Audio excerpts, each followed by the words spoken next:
ሰበር ዜና። የጄኔራል አበባው አጃቢ በፋኖ ተመታ። የኤርትራ ጦር ዋና አዛዥ ከሀገር ወጡ። ከፕሬዝዳንት ኢሳያስ ጋር ቅራኔ ውስጥ መግባታቸውም ታውቋል። በሌላ በኩል የህወሓት አርሚ አዛዥ አስመራ ሲገቡ ጌታቸው ረዳ በወልቃይት ያጣበቁት ገጥሟቸዋል። ይህ ኢትዮ ፖስት ነው። የክብረ ሰላምታችን በያላችሁበት የዓለም ዳርቻ ይድረሳችሁ እያልን የቻናላችን ቤተሰቦች ለአሁን የተደመጡ ወቅታዊና ጥብቅ መረጃዎችን አጠናክረን መጥተናል። ዋና ዋናዎቹን በማስቀደም እንጀምራለን።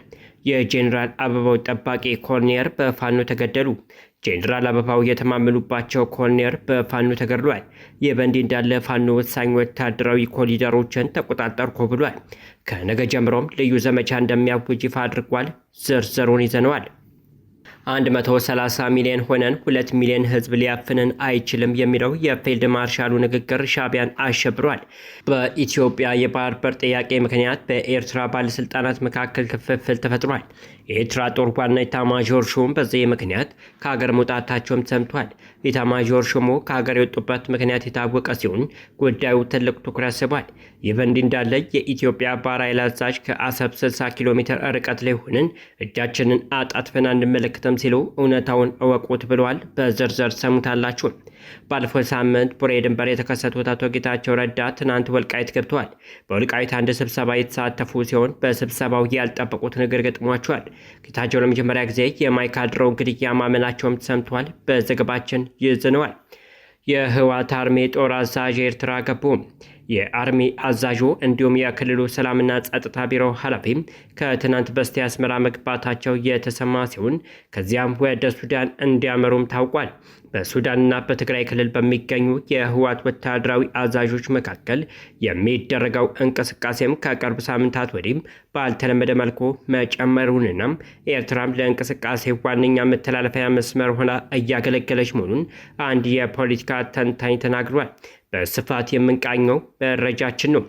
ጠቅላይ ሚኒስትር አብይ አህመድ በነገው ዕለት በፓርላማ ንግግር ያደርጋሉ። በዚህ ተጠባቂ ንግግር ስለ ባህር በርና ተያያዥ ጉዳዮች ንግግር እንደሚያደርጉም ታውቋል። ተሰሙታላችሁ። የተወደዳችሁ የቻናላችን ቤተሰቦች እነዚህና ሌሎች መረጃዎችን አጠናክረናል። እንደተለመደው ጥቂት ደቂቃዎችን አብራችሁን እንድትቆዩ ግብዣችን ነው። አሁን ወደ መረጃዎቹ እናምራለን። የህወሓት አርሚ ጦር አዛዥ ኤርትራ ገቡ። የአርሚ አዛዡ እንዲሁም የክልሉ ሰላምና ጸጥታ ቢሮ ኃላፊ ከትናንት በስቲያ አስመራ መግባታቸው የተሰማ ሲሆን ከዚያም ወደ ሱዳን እንደሚያመሩ ታውቋል።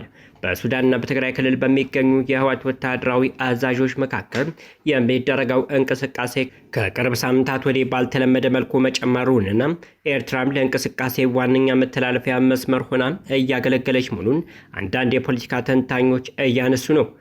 የማህበረሰብ አንቂው አቶ አሰፋው አብርሃን ለዛሀበሻ በሰጡት መረጃ መሰረት ባለፉት 2 እና 3 ሳምንታት ውስጥ በሁለቱ አካባቢዎች ባሉ አዛዦች መካከል የሚደረገው ምልልስ በድግግሞሹ ከወትሮ የተለየና ከፍተኛ ጥያቄን የሚፈጠር ነው። አቶ አስፋው እንዳሉት እነዚህ ከፍተኛ ወታደራዊ እንቅስቃሴዎች እየተከናወኑ ያሉት በኤርትራ በኩል ሲሆን ለዚህም በማሳያነት በርካታ ነጥቦችን አንስተዋል። ፖለቲከኛው ካነሷቸው ነጥቦች መካከል በሱዳን የሚገኘው አርሚ 7 ኮር አንድ ሎጂስቲክ ኃላፊ የሆነው ወዲ ዝርሃባ የተባለ አዛዥ ባለፈው ሳምንት በኤርትራ በኩል አድርጎ ወደ ትግራይ መግባቱንም ጠቅሷል። በተመሳሳይ የአርሚ 60 አዛዥ የሆኑት ጄኔራል ፍሳ ማንጁስና ህንፃ ትናንት ከትግራይ ተነስተው በኤርትራ በኩል ወደ ሱዳን ማቅናታቸውን መረጃዎች እንደሚያመለክቱም ገልጸዋል። ከአዛዦቹ እንቅስቃሴ በተጨማሪም በሱዳን የእርስ በርስ ጦርነት ውስጥ እየተሳተፉ ነው የተባሉ የህወሓት አርሚ 7 ኮር 2 በጦርነት በደረሰበትና የሞትና የመቁሰል አደጋ ምክንያት የተመናመነው የሰራዊት ቁጥር ለማካካስ ከትግራይ አዲስ ታጣቂዎችን ማስገባቱ ታውቋል። እነዚህ አዲስ ታጣቂዎች ከ10 ቀናት በፊት ከትግራይ ተነስተው በኤርትራ በኩል በማለፍ ከኤርትራዋ ተሰነ የድንበር ከተማ አጠገብ የምትገኘውን የሱዳን ከተማ እንደገቡም አቶ አስፋው ገልጸዋል። መረጃው የፕሪቶሪያውን የሰላም ስምምነት ተፈጻሚነትና የቀጠናውን የጂኦፖለቲካ ሁኔታ በተመለከተ በርካታ ጥያቄዎችን ያስነሳል። የህወሓት ታጣቂዎች ሙሉ በሙሉ ትጥቅ ፈትተው ወደ ማህበረሰብ ይቀላቀሉ የተባለበትን የፕሪቶሪያው ስምምነት የሚጥስና ቡድኑ አሁንም በውጭ ሀገር ወታደራዊ መዋቅሩን ይዞ እንዳለ አመላካች ነው ተብሏል። በትግራይ ጦርነት ወቅት የህወሓት ዋነኛ ተቃዋሚ የነበረችው ኤርትራ አሁን ላይ ለህወሓት አዛዦችና ታጣቂዎች መተላለፊያ መስመር ሆናለች መባሉ በቀጠና ውስጥ አዲስና ያልተጠበቀ ስትራቴጂካዊ ቁርኝነት መፈጠሩን ሊያመለክት ይችላል። የህወሓት ታጣቂዎች በሱዳን የእርስ በርስ ጦርነት ውስጥ መሳተፋቸው የኢትዮጵያ የውስጥ ጉዳይ የነበረው ችግር ወደ ቀጠናዊ ግጭት እየተሸጋገረ መሆኑንም ያሳያል። በጉዳዩ ላይ ከህወሓትም ሆነ ከኢትዮጵያና ከኤርትራ መንግስታት በኩል እስካሁን በይፋ የተሰጠ ምላሽ የለም። 130 ሚሊዮን ህዝብ ሆነን 2 ሚሊዮን ህዝብ ሊያፍነን አይችልም የሚለው የፊልድ ማርሻሉ ንግግር ሻዕቢያን አሸብሯል። በኢትዮጵያ የባህር በር ጥያቄ ምክንያት በኤርትራ ባለስልጣናት መካከል ክፍፍል ተፈጥሯል። የኤርትራ ጦር ዋና ኢታማዦር ሹም በዚህ ምክንያት ከሀገር መውጣታቸው ተሰምቷል። ኢታማዦር ሹሙ ከሀገር የወጡበት ምክንያት የታወቀ ሲሆን ጉዳዩ ትልቅ ትኩረት ስቧል። ይህ በእንዲህ እንዳለ የኢትዮጵያ ባህር ኃይል አዛዥ ከአሰብ 60 ኪሎ ሜትር ላይ ሆነን እጃችንን አጣጥፈን አንመለከተም ሲለው እውነታውን እወቁት ብለዋል። ከወራት በፊት ኤርትራ ለሚገኙ ዲፕሎማቶች ገለጻ ሰጥተው የነበሩት የኤርትራ የውጭ ጉዳይ ሚኒስትር ኦስማን ሳላም የኢትዮጵያ የባህር በር ጥያቄ ኤርትራን አስደንግጧል ሲሉ ገልጸው ነበር። በእርግጥም ኢትዮጵያ ፍትሐዊ የባህር በር መውጫ በር መፈለጓ አስመራን ያሳሰበና ያስፈራ ጉዳይ ሆኗል። ይህ የኢትዮጵያ ጥያቄ ግን በሻዕቢያ መካከል ክፍፍልና ንትርክ መፍጠሩን የሚገልጹ መረጃዎች መውጣታቸውን ቀጥሏል። ከፕሬዝደንት ኢሳያስ አፈወርቂ ቀጥለው የኤርትራ ሁለተኛ ሰው በመባል የሚታወቁት የሀገሪቱ ኢታማዦር ሹም ከሀገር መውጣታቸውም እየተዘገበ ነው። የኤርትራ ጦር ዋና አዛዥ የሆኑት ጄኔራል ፊሊጶስ ከኤርትራ ለሕክምና በሚል ከወጡ ሳምንታት እንዳለፋቸው ተሰምቷል። ጄኔራል ፊሊጶስ ከኤርትራ በሕክምና ስም ይውጡ እንጂ ከሀገራቸው እንዲወጡ ያደረጋቸው ግን ከፕሬዝደንት ኢሳያስ ጋር የተፈጠረው አለመግባባትን ተከትሎ ለደህንነታቸው ሲሉ እንደሆነ ነው የተዘገበው። ከፕሬዝደንቱ ጋር ልዩነት ውስጥ ያስገባቸው ነገር ለጊዜው አልታወቀም። በተመሳሳይ ባለፈው ወር የሀገሪቱ የውጭ ጉዳይ ሚኒስትር ኦስማን ሳላ በኒውዮርክ የተባበሩት መንግስታት ድርጅት ያደረጉት ንግግር ፕሬዝደንት ኢሳያስን እንዳላስደሰተና እንዳበሳጨ በወቅቱ ሲዘገብ ነበር። በወቅቱ ቢቢሲ ትግርኛ ባወጣው መረጃ ኢሳያስ በውጭ ጉዳይ ሚኒስትራቸው ንግግር የተቆጡት ከፕሬዝደንት ትራምፕ አስተዳደር ጋር የጀመሩትን ግንኙነት የማደስ ጥረት ያኮላሻል በሚል ነው። ከኦስማን ሳላ ንግግር ውስጥ ኢሳያስን ያስቆጣውና ያስደነግጠው ዶናልድ ትራምፕ ጥርስ ስለነከሱባት ኩባ አጋርነት በማሳየት የማዕቀብ ይነሳላት ጥያቄ ማቅረባቸው ነው ተብሏል። እነዚህ ሁለት ጉዳዮች በህግደፍ ውስጥ ክፍፍል መፍጠሩን እንደሚያሳይ ተንታኞች እየገለጹ ነው። ባለፈው ሳምንት ቡሬ ድንበር የተከሰቱት አቶ ጌታቸው ረዳም ትናንት ወልቃይት ገብተዋል። በወልቃይት አንድ ስብሰባ ላይ የተሳተፉ ሲሆን በስብሰባው ያልጠበቁት ነገር ገጥሟቸዋል። ጌታቸው ለመጀመሪያ ጊዜ የማያካሄድረውን ግድያ ማመናቸው ተሰምቷል። አቶ ጌታቸው ረዳ ከወራት በፊት ወደ ወልቃይት ሁመራ ማምራታቸው የሚታወስ ነው። ከወራት በኋላ በድጋሚ ወደ ሁመራ አቅንተውና ኮሎኔል ደመቀ ዘውዱ ጋር ውይይት አድርገዋል። የውይይቱ ዋና ማጠንጠኛ ተፈናቃዮችን መመለስ ላይ ያተኮረና በአማራና በትግራይ ክልል ህዝብ መካከል ያለውን ግንኙነት በማደስ ላይ ያተኮረ ነው ተብሏል። በውይይቱ ላይ ንግግር ያደረጉት ጌታቸው ረዳም ከወንድሞቻቸው ጋር መኖር የሚያስችለንን ስራ መስራት አለብን። በተፈናቃይ ስም የሚነግዱ ፖለቲከኞች አሉ። የአማራና የትግራይ የህዝብ ለህዝብ መድረኮች ይበልጥ በማጠናከር የነበረውን የህዝቦች አንድነት መመለስ ይገባል ብሏል። ቀጠናውን በማይካድሮ የተፈጸመው ግድያ ዙሪያ ወንጀለኞች መጠየቅ አለባቸው ብዬ አምናለሁ ብሏል። ከዚህ የተፈናቀሉ ንጹሃን ወደ ነበሩበት ቦታ መመለስም አለባቸውም። የወልቃይት ጠገዴ ተወላጆችም በሱዳንና በሌሎች ሀገራት ተሰደው ይኖራሉ። ስለዚህም ርስታቸው መመለስ አለበት።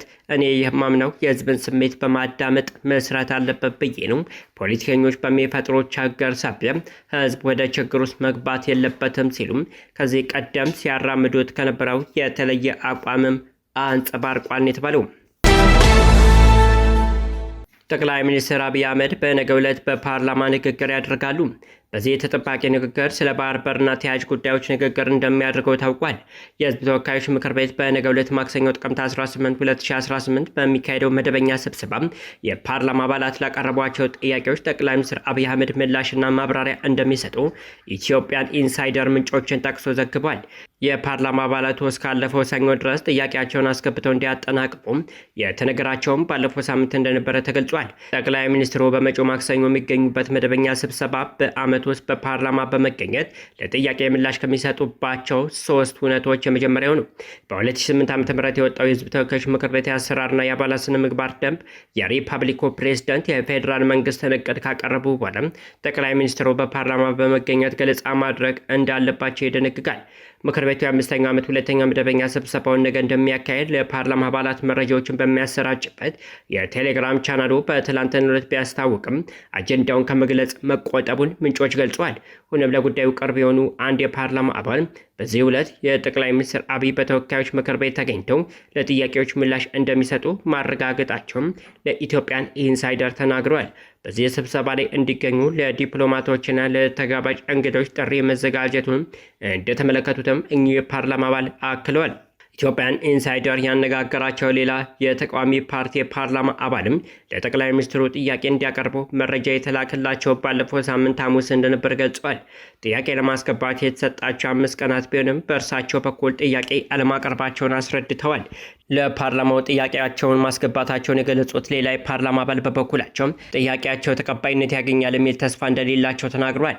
ለዚህም በማስረጃነት የሚጠቅሱት ባለፉት 4 ዓመታት ለፓርላማው ካስገቧቸው ጥያቄ ውስጥ ተቀባይነት ያገኙት 2 ጊዜ ብቻ መሆኑን ገልጸዋል። በሕዝብ ተወካዮች ምክር ቤት የአሰራርና የአባላት ስነ ምግባር ደንብ መሰረት ማንኛውም የቃል መልስ የሚፈልግ ጥያቄ የሚያቀርብ አባል ጥያቄውን ለአፈ ጉባኤው በጽሁፍ ማሳወቅ ያለበት ስብሰባው ከመካሄዱ ቢያንስ 10 ቀናት በፊት ነው። ደንቡ ከፓርላማው አባላት የሚቀርቡ ጥያቄዎችን መመርመር፣ የመቀበል ወይም ውድቅ የማድረግ ስልጣን እንዳለውም አፈ ጉባኤው ገልጿል። አፈ ጉባኤው ጥያቄዎችን የመለየት ስራዎችን የሚያከናውነው በፓርላማው የመንግስት ዋና ተጠሪ ከሆኑት ግለሰብ ጋር እንደሆነም የውስጥ አሰራሩን ገልጿል። ጠቅላይ ሚኒስትር አብይ ከፓርላማ አባላት ለቀረቡላቸው ጥያቄዎች ለመጨረሻ ጊዜ ምላሽ የሰጡት ባለፈው ዓመት ሰኔ ወር ማገባደጃ ላይ ነው። 3 ገደማ ከፈጃው ከጠቅላይ ሚኒስትሩ ምላሽ ቀድሚያውንና ሰፊውን ጊዜ እየወሰደው የኢኮኖሚ ጉዳይ ነበር። 1 ሰዓት ያልሞላ ጊዜ በተሰጠው የጠቅላይ ሚኒስትሩ የሰላምና ጸጥታ ጉዳይ ማብራሪያም ትግራይና ኤርትራን የተመለከቱ ምላሾች መነሳታቸው ይታወሳል። የጄኔራል አበባው ጠባቂ ኮሎኔል በፋኖ ተገደሉ። ጄኔራል አበባው የተማመኑባቸው ኮሎኔል በፋኖ ተገድሏል። ይህ በእንዲህ እንዳለም ፋኖ ወሳኝ ወታደራዊ ኮሪደሮችን ተቆጣጠርኩ ብሏል። ከነገ ጀምሮ ልዩ ዘመቻ እንደሚያውጅም ይፋ አድርጓል። በአማራ ክልል በርካታ ቀጠናዎች ውጊያዎች እየተደረጉ ነው። በተለይም በጎጃም ቀጠናዎች በአንዳንድ አካባቢ ለሳምንታት የዘለቁ ውጊያዎች በከባድ መሳሪያ ታግዘው ቀጥለዋል። በውጊያዎቹ በሁለቱም ወገን መረጃዎች እየተለቀቁ ሲሆን ፋኖ አንድ የመከላከያ ኮሎኔል መማረኩን ተናግሯል። የአማራ ፋኖ በጎጃም በዘመቻ መልክ እያደረገ ባለው ትንቅንቅ ድል እየቀናው ነው። በትላንትናው ዕለት መነሻውን ሰከላ በማድረግ ከሌሊቱ 6 ሰዓት ጀምሮ አምሲን በማለፍ ወደ ቲሊሊ ሲያቀና የነበረ የመከላከያ ኃይል መደምሰሱንም ገልጿል። የ75ኛ ክፍለ ጦር ምክትል አዛዥ ኮሎኔል ያሬድ ኪሮስ ከ8 የሰራዊት ከፍተኛ አመራሮችና አባላት ጋር በአማራ ፋኖ በጎጃም 3ኛ አገው ምድር ክፍለ ጦር በጊዮን ብርጌድ መማረኩን የፋኖ የመረጃ ምንጮች ጠቁሟል። በዚህ ውጊያ ዲሽቃ ሬሽን የጫኑ መኪኖች፣ የቡድን ነፍስ ወከፍ መሳሪያዎች እስከ ተተኳሾቻቸው እንዲሁም የረጅም ርቀት ሬዲዮ መገናኛን ተማርኳል ሲሉም ገልጸዋል። አበቃን። መልካም ጊዜ ተመኘን።